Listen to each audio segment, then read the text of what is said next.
Well, I'm a part of the whole. I really see myself as just that one interconnected part. The kingdom of God is within you and you're in the kingdom of God. That kind of notion, as above, so below, and as below, so above. I see myself as just a part of the whole, and we're on this rock floating around a lot of other rocks. And I just, again, I don't see myself as a 5'8" person over here with other people over there. I see myself as just one part of the whole, and so whatever happens to one of us happens to all of us, and that's how I try to live my life. For me, it's all about what is the best spiritual thing I can do, so prayer is what motivates me, and whenever I start thinking about myself and self-interest, I pray or I look to the universe and I get an answer to go back and give and to be grateful, and so that's what motivates me all the time, is my spiritual connection and the prayer that comes from that.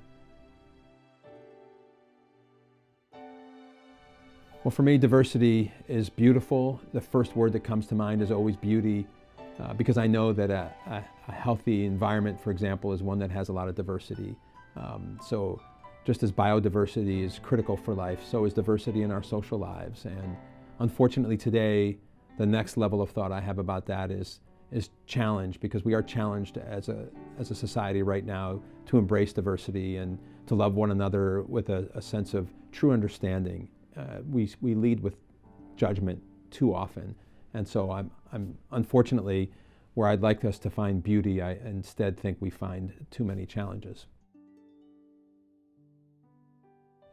I was lucky enough to be able to study under some great people at American University. I had two advisors, one for my master's program and one for my doctoral program, who let me study almost everything there was to study in kind of Western academia, and all of that led to an understanding that we are deeply interconnected. And so the life lesson I got was that as one of us goes, so go all of us. And I needed to think of myself as a part of the whole, not as a separate being.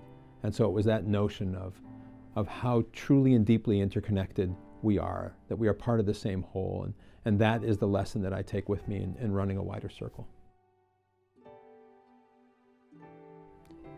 Well, when it comes to family, the word for me is limitless. I try to think beyond my mother and father and brother and try to understand that the woman asking for money at the corner is my mother, right? If I believe we're all deeply interconnected, which I do believe, then I'd like to see us all kind of live with that notion that family doesn't stop at the front door and community knows no boundaries. And so while I'm deeply blessed to live in Montgomery County, I don't think that we should help people only in Montgomery County or only in the Washington, D.C. region. I think we should be boundaryless and limitless in our view of what family and what community means. And then we should kind of give our love with that same notion in a limitless and boundaryless fashion.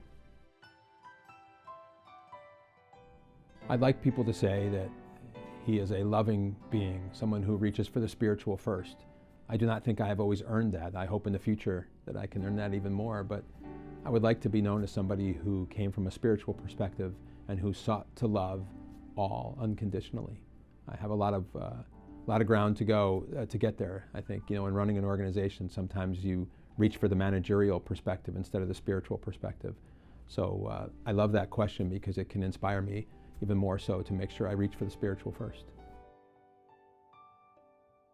Being recognized for this type of an honor is something about which I feel quite proud, but my work is ahead of me. There are a lot of people who are suffering needlessly and endlessly, so I do not see myself as being reflective, and therefore I have trouble feeling anything but motivation for what's ahead. I know that the people who are suffering, that the conditions they have to endure, those are solvable, and so I'm more motivated than I am reflective right now, and I appreciate the recognition that a wider circle gets, but our work is just beginning.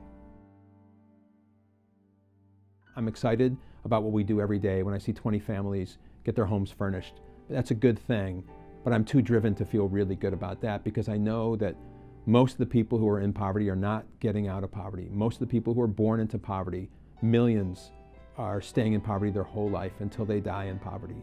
So that is where there's still in my future is to actually create an outcome that people who are born into poverty are getting out of poverty, and then in the future people are not born into it. True accomplishment comes to those who commit.